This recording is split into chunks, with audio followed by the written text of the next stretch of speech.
नरेंद्र जी, आपसे पहले शुरुआत करेंगे। और जिस तरह से कच्चे तेल में यहाँ पर all over the place movement देखने को मिली है, $85 अ बैरल का हमने हाई बनता हुआ देखा है। उसी के आसपास फिलहाल का कारोबार कितना कितना यहाँ पर आप इसको बढ़ता हुआ देखते हैं, कितना प्रोलॉन्ग देखते हैं, और किस तरह की स्ट्रैटेजी फिलहाल अपनाई जाए?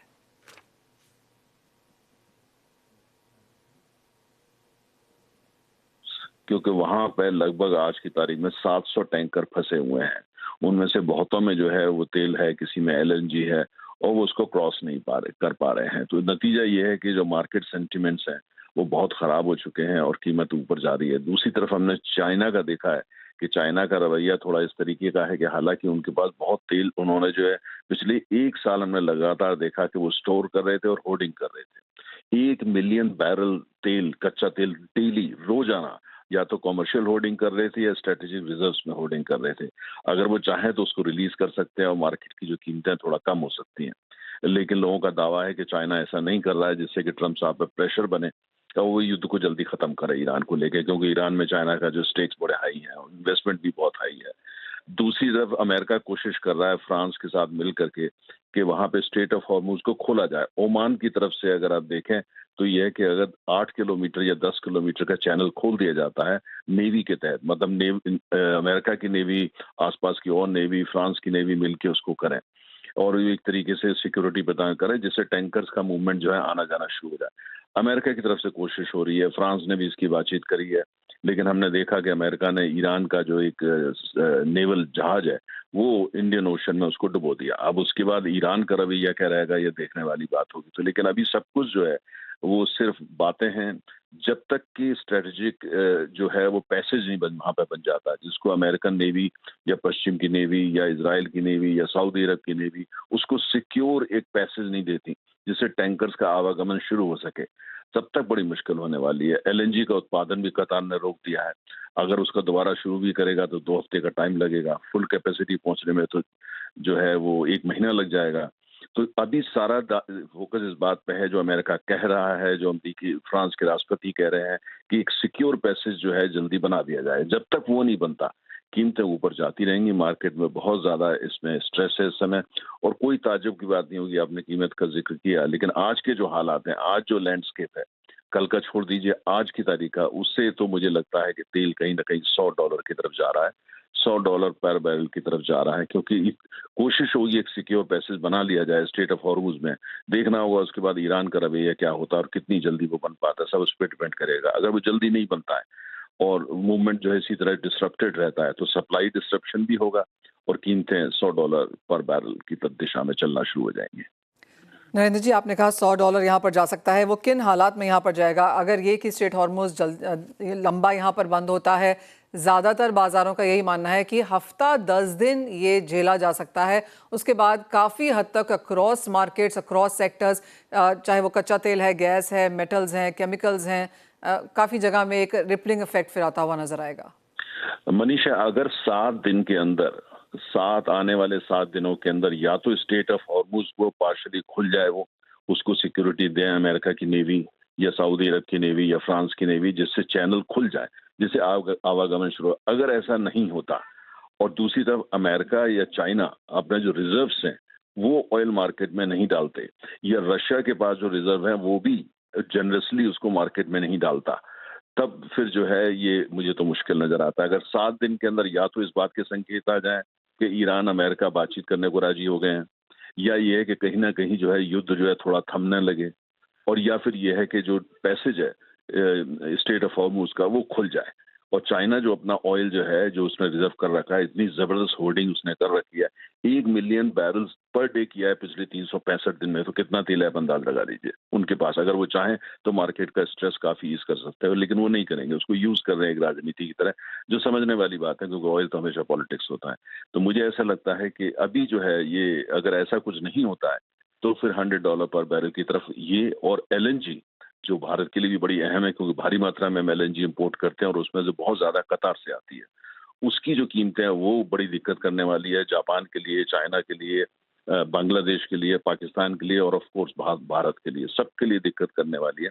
अगर 7 दिन में युद्ध समाप्त नहीं होता तो अंतर्राष्ट्रीय पूरा जो आर्थिक व्यवस्था है, जो वर्ल्ड इकोनॉमी है, उसमें तो फिर भूचाल आ जाएगा। तो इसलिए 7 दिन के अंदर या तो पैसेज खोलिए आप, सिक्योर करिए जिससे टैंकर्स का मूवमेंट शुरू हो जाए, एलएनजी का मूवमेंट शुरू हो जाए, कच्चे तेल का मूवमेंट शुरू हो जाए, और या फिर ये है कि आप कहीं कोई इस तरह की बात नजर आए कि कहीं शांति वार्ता शुरू हो गई या इस तरह के संकेत आ जाएं या तो युद्ध जो है धीरे धीरे थमने लगे। अगर नहीं ऐसा कुछ होता तो 9-7 दिन के बाद जो है दुनिया की अर्थव्यवस्था के लिए थोड़ा बहुत बड़ा संकट आने वाला है, क्राइसिस होंगी। एक फाइनल सवाल नरेंद्र जी, और ये इंडिया के लिहाज से ही है, और जैसे आपने कहा गैस का तो इशू ऑफ कोर्स यहाँ पर बनता हुआ नजर आ ही रहा है, और वो चार्ट लेकर आएंगे जहां पर हम आपको दिखा रहे हैं कि कहाँ कैसे यूएस का गैस, यूके का गैस, यूरोप का गैस, अगर हम डेली, वीकली, मंथली चार्ट्स भी यहाँ पर देखें तो गैस प्राइसेस का रिएक्शन क्रूड ऑयल प्राइसेस के मुकाबले बहुत ज़्यादा यहाँ पर देखने को मिला है। वो यूएस, ब्रिटेन, एमसीएक्स सबके गैस प्राइसेस हैं, और आप देख सकते हैं एक हफ्ते में यहाँ पर ज़ोरदार उछाल देखने को मिला है। नरेंद्र जी, अगर इंडियन मार्केट्स की बात की जाए तो हमारा 40-45% कच्चा तेल स्ट्रेट ऑफ हॉर्मुज से आता है, लेकिन जैसे आपने कहा चाइना नहीं देगा, क्या रशिया से हम ले सकते हैं?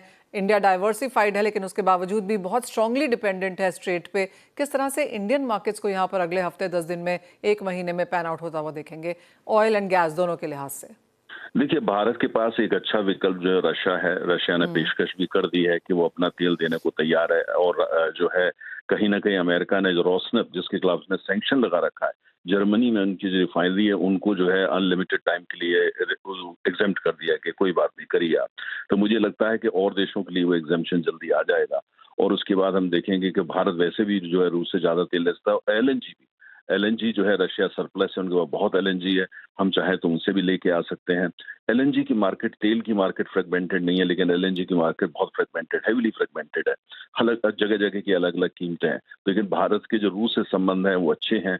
इसके अलावा यह है कि जो अब कतार की गैस तो आना मुश्किल हो जाएगी, तो बाकी कहाँ कहाँ से ली जा सकती है, कीमत उसकी थोड़ा ज्यादा होगी, लेकिन यह है कि भारत कोशिश करेगा। लेकिन कितनी उसमें सफलता मिलेगी, क्या एलएनजी टैंकर उस हिसाब से मिल पाएंगे, स्पॉट मार्केट में रेट क्या होगा, ये सब बड़े प्रश्न है। तेल की भी यही बात होगी कि तेल भी अगर इधर और जगह से हम लेके आते हैं तो जाहिर है उसकी कीमत ज्यादा होगी। हो सकता है रशिया भी जो है वो इतनी अब रियायत ना दे जो वो पहले देता था।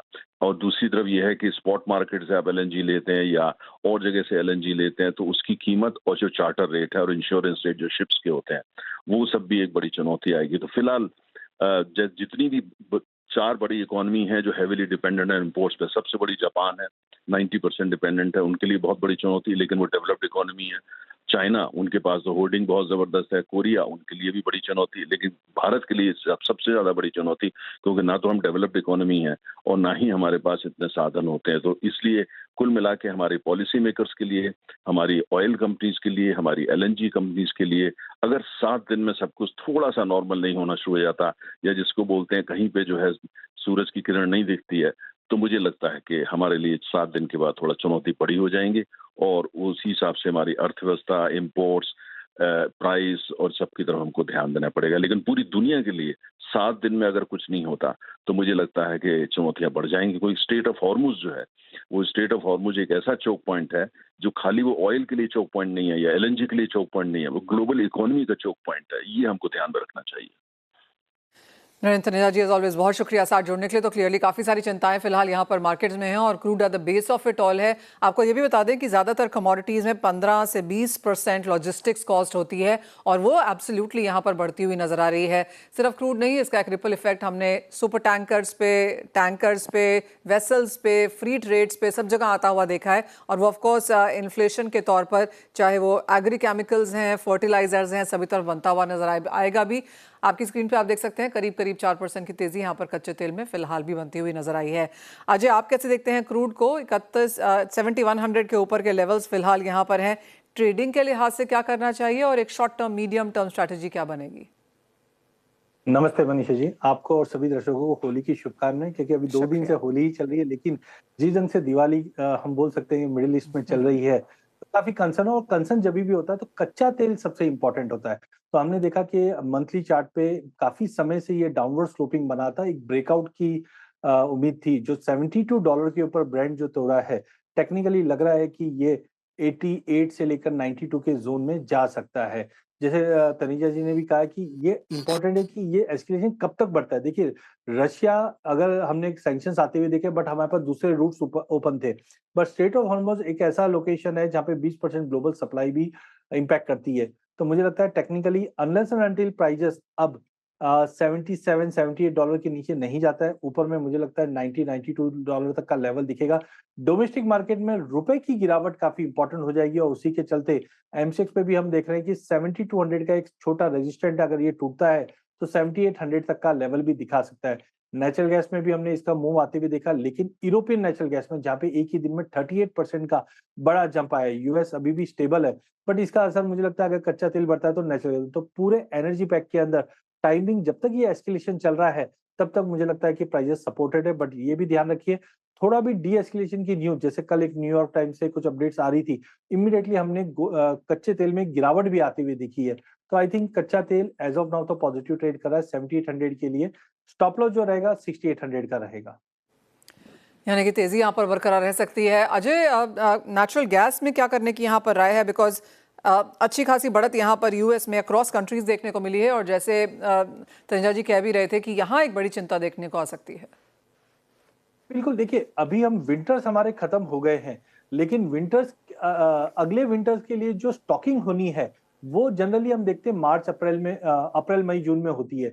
तो इस बार यूरोप के लिए कंसर्न ये है कि रशिया डोर क्लोज हो चुका है, यूएस से भी हम टैरिफ के कंसर्न्स देख रहे थे, अब कतार जो था यहाँ पे भी रीइंस्टेट होने में 2 हफ्ता लगेगा। तो मुझे लगता है यूरोपियन गैस के लिए ज्यादा चिंता है। और यूएस गैस की भी अगर हम बात करें तो आई थिंक 240-250 अब बेस बन जाएगा। हाँ, कच्चा तेल बढ़ रहा है और अब अल्टरनेट के तौर पे गैस देख रहे हैं, तो यहाँ पे एक बड़ा जंप देखने की उम्मीद है जो वापस 350 तक के लेवल भी दिखा दे। बट अगला हफ्ता भर का जो डेज रहेगा वो बहुत ही इंपॉर्टेंट रहने वाला है कच्चा तेल और नेचुरल गैस के लिए।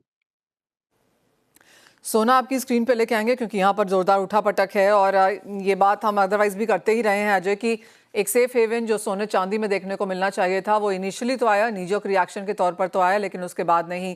2-3 चीज़ें हैं। एक ऑफकोर्स ये कि वॉर प्रीमियम ऑलरेडी शायद प्राइसेस में था, डॉलर में जिस तरह की बढ़त देखने को मिली और साथ ही साथ जिस तरह से मार्जिन कॉल्स आए उन सबका इम्पैक्ट यहाँ पर देखने को आया।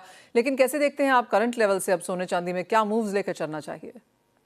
देखिए सैटरडे को एक कॉन्क्लेव में हम थे जब डिस्कशन ये हो रहा था, जब ये फाइट स्टार्ट हुई थी, मार्केट कहाँ जा सकता है 5600, 5700, 6000, बिकॉज पास्ट हिस्ट्री यही दिखाता है कि कभी भी जियो पॉलिटिकल टेंशन हो सोने को सपोर्ट मिलता है। बट सरप्राइज ये रहा कि सोमवार को जब मार्केट ओपन होता है तो 5400 तक ही जाता है, इनफैक्ट गिरावट लेना स्टार्ट हो जाता है। तो एक यस, वॉर प्रीमियम डिस्काउंट कर गया है मार्केट। दूसरा, इक्विटी के जो सेल ऑफ्स आए थे उसको लॉसेस को गुड करने के लिए हमने सेलिंग सोने और चांदी में भी देखी। मार्जिन ऑलरेडी लिवरेजिंग मनी काफी हद तक हम बोल सकते हैं कम है, इसकी वजह से इतना बड़ा स्पाइक आता हुआ दिखाई नहीं दिया।